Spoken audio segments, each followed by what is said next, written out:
안녕하세요. 이변은 있다 이동현 변호사입니다. 오늘은 마약 배달 알바, 투약보다 엄중 처벌이라는 내용으로 제가 서울 파이낸스에 기고한 내용에 대해서 좀 설명을 드리겠습니다.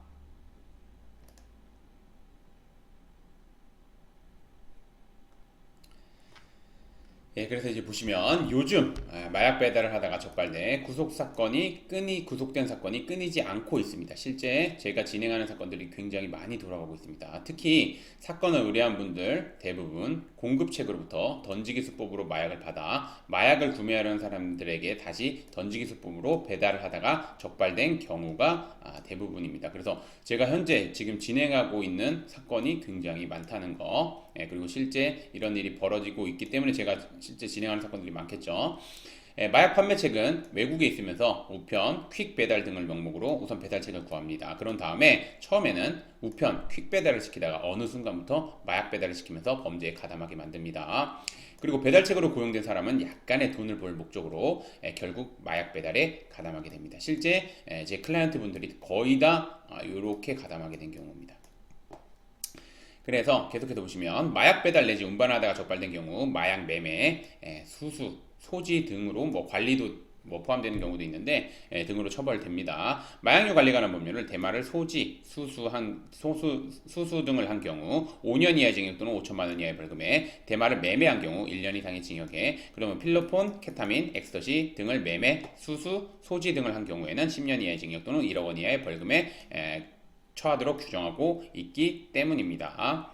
최근 마약 범죄가 사회적으로 이슈가 됨에 따라 수사기관은 구속수사 실제 하고 있고요. 법원은 엄중한 징역형 실제 선고하고 있습니다. 그래서 돈을 벌 수 있다는 말에 현혹되어서 마약 배달을 가담해서는 절대 안 됩니다. 특히 법원 수사기관은 마약 판매에 대해서 마약을 공급한다는 입장이기 때문에 법률에 규정된 범위 내에서 최대한 중한 처벌을 내리고 있습니다. 마약 배달을 하다가 적발되었을 때 마약이라는 사실을 모르고 배달했다며 혐의를 부인하는 경우가 대부분입니다. 그러나 수사기관은 마약을 던지는 모습이 단련된 CCTV 영상, 그 다음에 판매책과 주고받은 메시지 내용, 그 다음에 계좌 이체 내역, 공범자의 진술 등 객관적인 자료를 확보한 상태에서 조사하므로 섣불리 혐의를 부인해서는 안 됩니다. 오히려 불리할 수 있습니다. 따라서 피해자는 혐의를 인정하고 알고 있는 범위 내에서 판매책 등에 대해서 구체적으로 진술하는 한편 반성문, 탄원서 등 각종 양형 자료를 준비해 경제적으로 어려움을 겪던 중 마약 배달을 하게 되었다는 점, 그 다음에 실질적으로 얻은 이익이 없다는 점, 그 다음에 마약 배달을 하는 횟수가 얼마 되지 않는다는 점, 이런 거를 적극적으로 부각해야 기소유예, 가벼운 벌금형, 집행유예 등 결과를 기대할 수 있습니다. 마약만 투약하지 않으면 큰 문제가 없을 것이라고 오해하는 경우가 많습니다. 특히 실제 제 클라이언트 분들도 이렇게 물어보시는 경우 있습니다. 변호사님, 저 그 마약은 투약을 정말 안 했어요. 마약 투약 안 했기 때문에 처벌 크게 받는 거 아니죠? 이렇게 문의하시는 이렇게 오해를 하시는 분들이 많은데, 특히 마약 판매책들은 마약 배달책들을 구하면서 배달책들에게 적발되어도 투약만 하지 않으면 기소유예 정도로 끝나거나 문제되지 않으니 걱정하지 않아도 된다, 이렇게 속이는 경우가 많습니다. 사안에 따라 다를 수 있으나 일반적으로 마약 투약보다 마약 판매에 가담해 마약 배달을 하는 것이 더 높게 처벌됩니다. 이를 정확히 알았으면 좋겠습니다. 제가 강조드립니다. 이를 정확히 아셨으면 좋겠고, 마약 배달, 아까 말씀드린 것처럼 마약 공급하는 겁니다. 그렇기 때문에 법원이나 수사기관에서 선처해주지 않습니다. 엄중하게 처벌될 수 있습니다.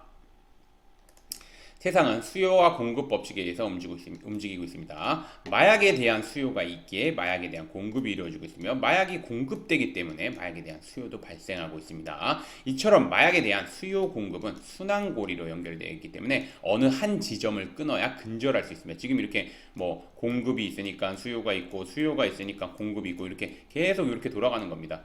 그래서 이를 근절하기 위해서 하나를 당연히 이렇게 끊어내야 되겠죠. 그럼 이제 마약이 손쉽게 유통되고 있는 현 시점에서 이를 근절할 수 있는 가장 효율적인 방법은 마약 공급을 끊는 것입니다. 것이며, 공급을 끊기 위해서는 마약 판매책이 사라져야 합니다. 법원 수사기관은 이를 잘 알고 있기에 마약 배달 등 판매책에게 무관용의 원칙을 적용하고 있습니다. 마약을 배달하다가 적발된 의뢰인분들에게 제가 항상 하는 말이 있습니다. 약간의 돈을 벌려다가 인생이 망가질 수 있습니다.